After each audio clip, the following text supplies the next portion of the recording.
ಸೃಷ್ಟಿ ಪ್ರಕ್ರಿಯೆಯನ್ನು ಒಂದಿಷ್ಟು ನಿರೂಪಣೆ ಮಾಡ್ತಾರೆ. ಅದನ್ನು ಯಥಾಮತಿಯಾಗಿ ಒಂದಿಷ್ಟು ನಿಮಗೆ ತಿಳಿಸುವಂತಹ ಒಂದು ಪ್ರಯತ್ನವನ್ನು ಮಾಡ್ತೀನಿ. ಇಲ್ಲಿ ಅದನ್ನು ಹೇಳೋಕ್ಕಿಂತ ಮುಂಚೆ ಒಂದೇನು ಹೇಳಬೇಕು ಅಂತಂದರೆ, ಸೃಷ್ಟಿ ಎಲ್ಲ ಪುರಾಣಗಳಲ್ಲೂ ಸೃಷ್ಟಿ ಬಗ್ಗೆ ಹೇಳ್ತಾರೆ. ಆ ಪುರಾಣದಲ್ಲಿ ಹೇಗೆ ಹೇಳ್ತಾರೆ ಅಂದರೆ ಬಹಳ ಗೊಂದಲ ಆಗುವಂತೆ ಹೇಳ್ತಾರೆ. ಪುನಃ ಪುನಃ ಹೇಳಿದ್ದನ್ನೇ ಹೇಳ್ತಾ ಇದ್ದಾರೆ ಅಂತ ಅನಿಸುತ್ತೆ ಒಂದೇ ಪುರಾಣದಲ್ಲಿ.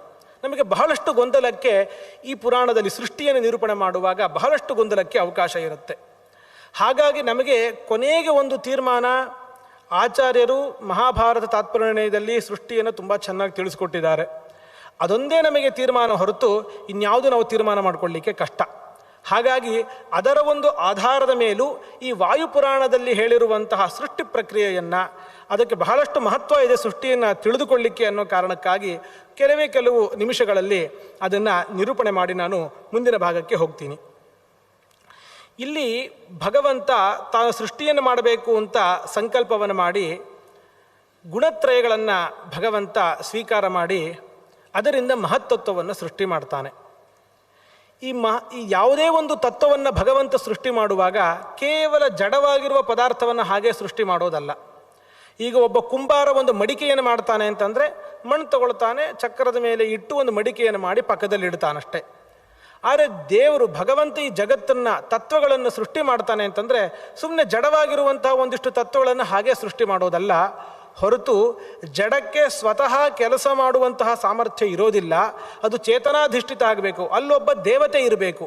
ದೇವತೆ ಇದ್ದರೆ ಮಾತ್ರ ಆ ಜಡವಾದ ಆ ಪದಾರ್ಥವು ತನ್ನ ಕೆಲಸವನ್ನು ತಾನು ಮಾಡಲಿಕ್ಕೆ ಸಾಧ್ಯ ಆಗುತ್ತೆ. ಅದಿಲ್ಲದೆ ಜಡಕ್ಕೆ ಆ ಸಾಮರ್ಥ್ಯ ಬರೋದಿಲ್ಲ. ಹಾಗಾಗಿ ಆ ಪದಾರ್ಥಗಳನ್ನು ಸೃಷ್ಟಿ ಮಾಡುವಂತಹ ಸಂದರ್ಭದಲ್ಲಿ ಭಗವಂತ ಅಭಿಮಾನಿಗಳಾಗಿ ದೇವತೆಗಳನ್ನು ಜೊತೆಗೆ ಸೃಷ್ಟಿ ಮಾಡ್ತಾ ಹೋಗ್ತಾನೆ. ಮೊದಲಿಗೆ ಭಗವಂತ ಸೃಷ್ಟಿ ಮಾಡುವಂಥದ್ದು ಮಹತ್ತತ್ವವನ್ನು. ಈ ಮಹತ್ತತ್ವವನ್ನು ಅದಕ್ಕೆ ಅಭಿಮಾನಿಗಳಾಗಿ ಬ್ರಹ್ಮದೇವರನ್ನ ಜೊತೆಗೆ ಸೃಷ್ಟಿ ಮಾಡಿರ್ತಾನೆ. ಅದರಿಂದ ಆನಂತರ ಭಗವಂತ ಅಹಂಕಾರ ತತ್ವವನ್ನು ಸೃಷ್ಟಿ ಮಾಡ್ತಾನೆ. ಅಹಂಕಾರ ತತ್ವ ಅನ್ನೋದು 3 ವಿಧವಾಗಿ ಇರುತ್ತೆ. ಅದರಲ್ಲಿ ತಾಮಸ ಅಹಂಕಾರ ತತ್ವದಿಂದಲೇ ಪಂಚಭೂತಗಳ ಪಂಚತನ್ಮಾತ್ರಗಳ ಸೃಷ್ಟಿಯಾಗುತ್ತೆ. ಶಬ್ದ, ಸ್ಪರ್ಶ, ರೂಪ, ರಸ, ಗಂಧ, ಪೃಥ್ವಿ, ಅಪ್, ತೇಜೋ, ವಾಯು, ಆಕಾಶ ಇದೆಲ್ಲವನ್ನೂ ಕೂಡ ಭಗವಂತ ಈ ತಾಮಸ ಅಹಂಕಾರ ತತ್ವಗಳಿಂದಲೇ ಇವುಗಳನ್ನೆಲ್ಲ ಸೃಷ್ಟಿ ಮಾಡ್ತಾನೆ. ಇಂದ್ರಿಯಗಳನ್ನು ಸೃಷ್ಟಿ ಮಾಡಿರ್ತಾನೆ. ಹೀಗೆ ಭಗವಂತ ಒಂದೊಂದನ್ನೇ ಸೃಷ್ಟಿ ಮಾಡ್ತಾ ಬರ್ತಾನೆ. ಆನಂತರ ಚತುರ್ಮುಖ ಬ್ರಹ್ಮದೇವರನ್ನು ಮಗನನ್ನಾಗಿ ಭಗವಂತ ಪಡೆದುಕೊಳ್ತಾನೆ. ಭಗವಂತ ಅವರನ್ನು ಮಗನನ್ನಾಗಿ ಪಡೆದುಕೊಂಡು ಅವರಿಂದ ಮತ್ತಷ್ಟು ಸೃಷ್ಟಿಯಾಗುವಂತೆ ಭಗವಂತ ಮಾಡ್ತಾನೆ. ಅಲ್ಲಿ ಒಂದು ಮಾತನ್ನು ಇಲ್ಲಿ ಹೇಳುವಾಗ, ಈ ಬ್ರಹ್ಮಾಂಡವನ್ನು ಭಗವಂತ ಸೃಷ್ಟಿ ಮಾಡ್ತಾನೆ. ಬ್ರಹ್ಮಾಂಡದ ಆವರಣಗಳು ಏನಿದೆ ಅಂತ ಹೇಳಿ ಇಲ್ಲಿ ಹೇಳ್ತಾರೆ. ನೋಡಿ, ಇಲ್ಲಿ ನಮಗೆ ಆಚಾರ್ಯರ ಸರ್ವಮೂಲದ ಅಗತ್ಯ ಬರುತ್ತೆ. ನಮಗೆ ಬ್ರಹ್ಮಾಂಡಕ್ಕೆ ಎಷ್ಟು ಆವರಣಗಳು? ಒಂದೊಂದು ಪುರಾಣದಲ್ಲಿ ಒಂದೊಂದು ಥರ ಇದೆ. ಕೆಲವು ಕಡೆ 7 ಅಂತಿದೆ, 9 ಅಂತಿದೆ. ಯಾವುದು ಸರಿ ಹೇಗೆ ಅರ್ಥ ಮಾಡ್ಕೊಳ್ಳೋದು? ನೋಡಿ, ಇಲ್ಲಿ ಯಾವುದನ್ನು ಹೇಳಿದ್ದಾರೆ ಅಂತ ಮೊದಲಿಗೆ ವಾಯುಪುರಾಣದಲ್ಲಿ ಹೇಳಿರುವಂತಹ ಕ್ರಮವನ್ನು ನಿಮಗೆ ನಿರೂಪಣೆ ಮಾಡ್ತಾ ಹೋಗ್ತೀನಿ. ತಸ್ಮಿನ್ನಂಡೇ ತ್ವಮೇ ಲೋಕ ಅಂತರ್ಭೂತಾಸು ಸಪ್ತವೈ ಸಪ್ತದ್ವೀಪಾಚ ಪೃಥ್ವೀಯಂ ಸಮುದ್ರೈ ಸಹ ಸಪ್ತಭಿ. ಈ ಬ್ರಹ್ಮಾಂಡದ ಒಳಗೇನೆ ಸಪ್ತದ್ವೀಪ, ಸಪ್ತ ಸಾಗರಗಳಿಂದ ಕೂಡಿರುವಂತಹ ಈ ಭೂಮಿ ನಾವೇನಿದ್ದೀವಿ, ಈ ಭೂಮಿಯ ಸೃಷ್ಟಿಯಾಗಿದೆ. ಮತ್ತು ಇದರ ಸೂರ್ಯ, ಚಂದ್ರ ಮೊದಲಾದಂತಹ ನಕ್ಷತ್ರಗಳು, ತಾರೆಗಳು ಅವೆಲ್ಲವನ್ನೂ ಭಗವಂತ ಸೃಷ್ಟಿ ಮಾಡ್ತಾನೆ.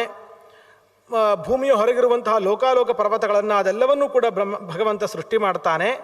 ಜೊತೆಗೆ ಅದ್ಭಿರ್ ದಶಗುಣಾಭಿಸ್ತು ಬಾಹ್ಯತೋಂಡಂ ಸಮಾವೃತಂ ಆಪೋ ದಶಗುಣಾಹ್ಯೇವಂ ತೇಜಸೋ ಬಾಹ್ಯತೋ ವೃತಾಹ ಅಂತ ಹೇಳಿ ಒಟ್ಟು ಬ್ರಹ್ಮಾಂಡಕ್ಕೆ ಇರುವ ಆವರಣಗಳನ್ನು ಹೇಳ್ತಾ ಹೋಗ್ತಾರೆ. ಬ್ರಹ್ಮಾಂಡ ಏನಿದೆ ಅದರಲ್ಲಿ ಅಪ್ ಅಂತ ಆರಂಭ ಮಾಡ್ತಾರೆ. ಅಂದರೆ ನೀರಿನಿಂದ ಶುರು ಮಾಡ್ತಾ ಹೋಗ್ತಾರೆ. ನೀರಿನಿಂದ ಆರಂಭ ಮಾಡಿ ಕ್ರಮವಾಗಿ ಒಂದಕ್ಕಿಂತ ಒಂದು 10 ಪಟ್ಟು ಹೆಚ್ಚಾಗ್ತಾ ಆಗ್ತಾ ಆಗ್ತಾ ಹೋಗ್ತಾ ಇರುತ್ತೆ. ಯಾವ್ಯಾವ ಆವರಣವನ್ನು ಹೇಳ್ತಾರೆ ಅಂತಂದರೆ, ಅಪ್ ನೀರಿನ ಆವರಣ ಹೇಳ್ತಾರೆ. ನೆಕ್ಸ್ಟು ಅಗ್ನಿಯ ಆವರಣ, ಅದಾದಮೇಲೆ ಇರುವಂಥದ್ದು ಅಗ್ನಿಯ ಆವರಣ. ಒಳಗಿಂದ ಹೊರಗೆ ನಾವು ನೋಡ್ತಾ ಇರೋದು ಇವಾಗ ಅಗ್ನಿಯ ಆವರಣ ಇರುತ್ತೆ. ಆನಂತರ ವಾಯುವಿನ ಆವರಣ ಇರುತ್ತೆ. ಆನಂತರ ಆಕಾಶದ ಆವರಣ. ಆನಂತರ ಇಲ್ಲಿ ಭೂತಾದಿ ಅನ್ನೋ ಶಬ್ದವನ್ನು ಹೇಳ್ತಾರೆ. ಖಂಚ ಭೂತಾದಿನಾವೃತಂ ಅಂತ. ಭೂತಾದಿ ಅನ್ನೋ ಶಬ್ದಕ್ಕೆ ಆಚಾರ್ಯರೇ ತಿಳಿಸ್ಕೊಡ್ತಾರೆ ಅಹಂಕಾರ. ಭೂತಗಳಿಗೆ ಕಾರಣವಾಗಿದೆ. ಭೂತ ಆದಿ, ಭೂತಗಳಿಗೆ ಕಾರಣವಾದದ್ದು. ಆದ್ದರಿಂದ ಅಹಂಕಾರ ತತ್ವ. ಅಹಂಕಾರ ತತ್ವ ಅದರ ಹೊರಗಡೆ ಇರುತ್ತೆ. ಅದಾದ ಮೇಲೆ ಮಹತ್ತತ್ವ ಇರುತ್ತೆ. ಅದಾದ ಮೇಲೆ ತ್ರಿಗುಣಗಳು ಇರುತ್ತೆ. ಹಾಗಿದ್ರೆ ಎಷ್ಟು ಆವರಣಗಳು? ಆಚಾರ್ಯರ ಮಹಾಭಾರತ ತಾತ್ಪರ್ಯ ನಿರ್ಣಯದಲ್ಲಿ ಮಾತೇನಿದೆ ಅಂತಂದರೆ, ಅಭಗ್ನೀರ ನಭೋಹಂಕ್ರನ್ ಮಹತ್ತತ್ವ ಗುಣತ್ರಯೈ ಕ್ರಮಾತ್ ದಶೋತ್ತರೈರೇತದಾವೃತಂ ಪರತಸ್ತತಃ. ಇಲ್ಲಿ ಆಚಾರ್ಯರು ಗುಣತ್ರಯ ಅಂತ ಹೇಳ್ತಾರೆ. ನಾವು ಕೆಲವು ಪುರಾಣದಲ್ಲಿ 7 ಅಂತ ಇದೆ, ಕೆಲವು ಪುರಾಣದಲ್ಲಿ 9 ಆವರಣಗಳು ಅಂತ ಇದೆ. ನಾವು ಮಧ್ಯ ವಿಜಯದಲ್ಲಿ ನೋಡುವಾಗ ಸ ನವಾವರಣಾಂಡ ದರ್ಶಿನಃ ಗೃಹ ಬುದ್ಧಿಯ ಮಮ ನಿಷ್ಕುತೂಹಲಂ ಅಂಥೇಳಿ 9 ಆವರಣ ಅಂತ ಅಲ್ಲಿ ಹೇಳ್ತಾರೆ. ಇದರ ಅಭಿಪ್ರಾಯ ತುಂಬ ಸರಳ ನೋಡಿ. ಅಪ್, ಅಗ್ನಿ, ವಾಯು, ಆಕಾಶ, ಅಹಂಕಾರ ತತ್ವ, ಮಹತ್ತತ್ವ, ಒಟ್ಟು 6 ಆಯಿತು. ಅದಾದ ಮೇಲೆ ತ್ರಿಗುಣಗಳನ್ನು ಒಂದೇ ಅಂತ ನಾವು ಲೆಕ್ಕ ಇಟ್ಕೊಂಡ್ರೆ 7 ಆವರಣ. ತ್ರಿಗುಣಗಳನ್ನು ಪ್ರತ್ಯೇಕವಾಗಿ ಸತ್ವ, ರಜಸ್ಸು, ತಮಸ್ಸು ಅಂತ ಪ್ರತ್ಯೇಕ ಇಟ್ಕೊಳ್ಳೋದಾದರೆ ಆಗ 9 ಆವರಣ. ಹಾಗಾಗಿ ಕೆಲವು ಪುರಾಣದಲ್ಲಿ 9 ಆವರಣಗಳು ಅಂತ ಹೇಳಿರ್ತಾರೆ, ಕೆಲವು ಪುರಾಣಗಳಲ್ಲಿ 7 ಆವರಣಗಳು ಅಂತ ಹೇಳಿರ್ತಾರೆ. ಇಲ್ಲಿ 7 ಆವರಣಗಳು. ಏತೈರಾವರಣೇರಂಡಂ ಸಪ್ತಭಿ ಪ್ರಾಕೃತೈರವೃತಂ ಅಂತ ವಾಯುಪುರಾಣದಲ್ಲಿ ಈ ಒಂದು ಅಭಿಪ್ರಾಯದಿಂದ 7 ಆವರಣಗಳು ಅಂತ ಇಲ್ಲಿ ಹೇಳಿದ್ದಾರೆ. ಇಲ್ಲಿ ಎಲ್ಲ ಕಡೆಯೂ ಕೂಡ ಎಲ್ಲ ಪುರಾಣದಲ್ಲೂ, ಇಲ್ಲಿ ಮತ್ಸ್ಯ ಪುರಾಣದಲ್ಲಿ ಬರುತ್ತೆ, ಭಾಗವತ ತಾತ್ಪರ್ಯದಲ್ಲಿ ಆಚಾರ್ಯ ಉದಾಹರಿಸಿರುವಂತಹ ಕೆಲವು ಪ್ರಮಾಣಗಳಿವೆ. ಅಲ್ಲೆಲ್ಲ ಕಡೆಯೂ ಕೂಡ ಪೃಥ್ವಿಯನ್ನು ಬಿಟ್ಟಿದ್ದಾರೆ. ಪೃಥ್ವಿಯನ್ನು ಯಾಕೆ ಬಿಟ್ಟಿದ್ದಾರೆ? ನಮಗೆ ತಾತ್ಪರ್ಯನೇನು ಶುರುವಾಗಿದ್ದ ಹಾಗೆ ಅಭಗ್ನೀರ ಅಂತ ಹೇಳಿ ನೀರಿಂದನೇ ಆರಂಭ ಆಯಿತು. ಪೃಥ್ವಿ ಅನ್ನುವಂಥ ಆವರಣವನ್ನು ಮಾತ್ರ ಇಲ್ಲಿ ಬಿಟ್ಟಿದ್ದಾರೆ. ಕಾರಣ ಏನು ಅಂತ ಹೇಳಿದ್ರೆ, 2 ಥರ ವ್ಯಾಖ್ಯಾನಕಾರರು ವ್ಯಾಖ್ಯಾನ ಮಾಡ್ತಾರೆ. ಒಂದು, ಪೃಥ್ವಿ ಅನ್ನುವಂಥದ್ದು ಪ್ರತ್ಯೇಕವಾಗಿ ಒಂದು ಬ್ರಹ್ಮಾಂಡಕ್ಕೆ ಆವರಣ ಅಲ್ಲ. ಬ್ರಹ್ಮಾಂಡದ ಖರ್ಪರ ಆದ ಮೇಲೆ ಒಂದು ಪ್ರತ್ಯೇಕವಾಗಿ ಪೃಥ್ವಿ ಅಂತ ಆವರಣ ಇದ್ದರೆ ಅದನ್ನು ಒಂದು ಆವರಣ ಅಂತ ಲೆಕ್ಕಕ್ಕೆ ತಗೊಳ್ಬೇಕಾಗಿತ್ತು. ಬ್ರಹ್ಮಾಂಡ ಖರ್ಪರ ಏನಿದೆ ಸ್ವರ್ಣಮಯವಾಗಿರುವಂಥದ್ದು ಅದೇ ಪೃಥ್ವಿ, ಅದು ಬಿಟ್ಟು ಇನ್ನೊಂದು ಪೃಥ್ವಿ ಇಲ್ಲ. ಅದಕ್ಕಾಗಿ ಅದನ್ನು ಪ್ರತ್ಯೇಕವಾಗಿ ಪರಿಗಣನೆ ಮಾಡಿಲ್ಲ ಅಂತ ಒಂದು ರೀತಿ ವ್ಯಾಖ್ಯಾನ ಮಾಡೋದಾದರೆ, ಇನ್ನೊಂದು ರೀತಿ ಏನು ಹೇಳ್ತಾರೆ ಅಂತಂದರೆ, ಈ ಎಲ್ಲ ಸಂದರ್ಭದಲ್ಲಿ ಹೇಳಿರುವಂಥದ್ದು ಏನು ಅಂದರೆ, ಕ್ರಮಾತ್ ದಶಗುಣ ಅಂದರೆ ಹಿಂದಿನದಕ್ಕಿಂತ ಮುಂದಿನದು 10 ಪಟ್ಟು ಹೆಚ್ಚು ಅಂತ ಹೇಳ್ತಾ ಬಂದಿರೋದು. ಅದರಲ್ಲಿ ಪೃಥ್ವಿಯನ್ನು ಆ ಲೆಕ್ಕದಲ್ಲಿ ತಗೊಳ್ಳಿಕ್ಕೆ ಬರೋದಿಲ್ಲ. ಪೃಥ್ವಿ ಇರುವಂಥದ್ದು ಈ ಭೂವಿಸ್ತಾರದ 2 ಪಟ್ಟು ಇದೆ ಅಂತ ಹೇಳಿರೋದ್ರಿಂದಾಗಿ ಅದನ್ನು ಕ್ರಮಾತ್ ದಶಗುಣೈ ಅಂತ ಹೇಳಲಿಕ್ಕೆ ಬರೋದಿಲ್ಲ. ಅದರಿಂದಾಗಿ ಪೃಥ್ವಿಯನ್ನು ಇಲ್ಲಿ ಹೇಳಿಲ್ಲ. 10 ಪಟ್ಟು ಹೆಚ್ಚು ಯಾವುದಿದೆ ಅವುಗಳನ್ನು ಮಾತ್ರ ಇಲ್ಲಿ ಲಿಸ್ಟ್ ಮಾಡ್ತಾ ಇರುವಂಥದ್ದು. ಸಾ ಸೂಕ್ಷ್ಮಾತ್ ವಾವೃಣೋತ್ಯಂಡಂ ದ್ವಿಗುಣಾತು, ಅದು ಈ ಭೂವಿಸ್ತಾರಕ್ಕಿಂತ 2 ಪಟ್ಟು ಇದೆ ಈ ಪೃಥ್ವಿ ಅನ್ನುವಂತಹ ಆವರಣ ಅಂತ ಹೀಗೆ ಭಾಗವತ ತಾತ್ಪರ್ಯದಲ್ಲಿ ಆಚಾರ್ಯರೇ ತಿಳಿಸುವಂತಹ ಒಂದು ಪ್ರಮಾಣ. ಲೋಕ ವಿಸ್ತಾರ ಮಾತ್ರಂತೂ ಪೃಥಿವ್ಯರ್ಧಂಚ ಬಾಹ್ಯತಃ, ಹೊರಗಡೆ ಪೃಥ್ವಿ ತತ್ವ ಏನಿದೆ ಅದರ ಅರ್ಧ ಭಾಗದಷ್ಟು ಲೋಕ ವಿಸ್ತಾರ ಇದೆ, ಅಂದರೆ ಲೋಕ ವಿಸ್ತಾರದ 2 ಪಟ್ಟು ಅದು ಇದೆ ಅಂತ ಹೀಗೆ ಗೊತ್ತಾಗತ್ತೆ. ಹೀಗೆ ಈ ಒಂದು ಪುರಾಣದಲ್ಲಿ ಏನು ಬ್ರಹ್ಮಾಂಡದ ಆವರಣಗಳನ್ನು ತಿಳಿಸ್ತಾರೆ, ಈ ಬ್ರಹ್ಮಾಂಡದ ಆವರಣವನ್ನು ನಾವು ಈ ಆಚಾರ್ಯರು ಹೇಳಿರುವಂತಹ ನಿರ್ಣಯಕ್ಕೆ ಅನುಗುಣವಾಗಿ ನಾವು ನೋಡ್ತಾ ಹೋದರೆ ನಮಗೆ ಯಾವ ವಿರೋಧವೂ ಕೂಡ ಕಾಣೋದಿಲ್ಲ. ಇನ್ನು ಅಂತಹ ಭಗವಂತ ಈ ಬ್ರಹ್ಮಾಂಡವನ್ನೆಲ್ಲ ಸೃಷ್ಟಿ ಮಾಡ್ತಾನೆ.